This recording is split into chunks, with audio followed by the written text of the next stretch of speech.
দর্শক, সরকারের ১৮০ দিন পূর্তি উপলক্ষে প্রধানমন্ত্রীর কার্যালয়ে অনুষ্ঠিত হচ্ছে মতবিনিময় সভা। এই বিষয়ে আরো বিস্তারিত খবর জানাতে সহকর্মী আশিকিন প্রিন্স আমাদের সাথে যুক্ত হয়েছেন। প্রিন্স, ৫ বছর মেয়াদী সরকারের শুরুটা কেমন হলো প্রথম ৬ মাসে?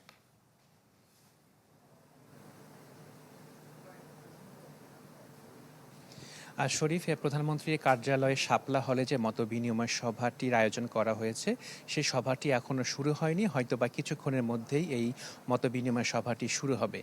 তো শরীফ, আপনাকে জানিয়ে রাখি যে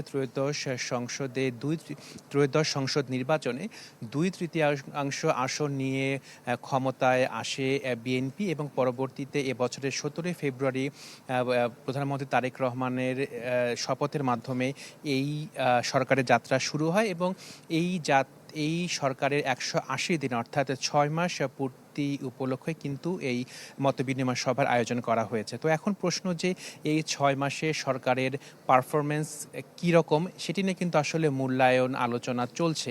তো সব দিক থেকে বলা যায় যে নির্বাচনের সময় বর্তমান সরকার বা বিএনপির যে নির্বাচনের প্রতিশ্রুতি ছিল, একই সাথে যে ৩১ দফা কর্মসূচি ছিল, আমরা দেখেছি যে বর্তমান সরকার ক্ষমতায় আসার পরপরই তাদের যে নির্বাচন অঙ্গীকার, সেই অঙ্গীকারগুলো কিন্তু বাস্তবায়নের প্রক্রিয়া শুরু হয়েছে।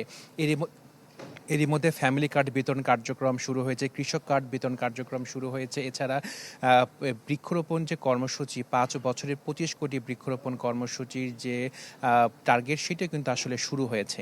তো সব কিছু মিলে বিএনপির পক্ষ থেকে বলা হচ্ছে যে বর্তমান সরকার তাদের নির্বাচনী প্রতিশ্রুতি বাস্তবায়ন শুরু করেছে এবং তারা বলছে যে যেহেতু ৫ বছর মেয়াদী সরকার, এখনই সব কিছু মূল্যায়ন করার সময় এখনও আসেনি। তবে যেহেতু একটি ভালোভাবে এই সরকারের ৬ মাসটি ভালো মতোই তারা অতিবাহিত করতে পেরেছে, নির্বাচনের প্রতিশ্রুতি বাস্তবায়ন শুরু হয়েছে, সেদিক থেকে তারা বলছেন যে এই সরকারের শুভ শুরু হয়েছে। তবে এখনও কিছু চ্যালেঞ্জ রয়েছে, সেই চ্যালেঞ্জগুলো মোকাবেলা আগামী দিনে তারা কিভাবে করে সেই দিকে কিন্তু সবার আসলে নজর থাকবে।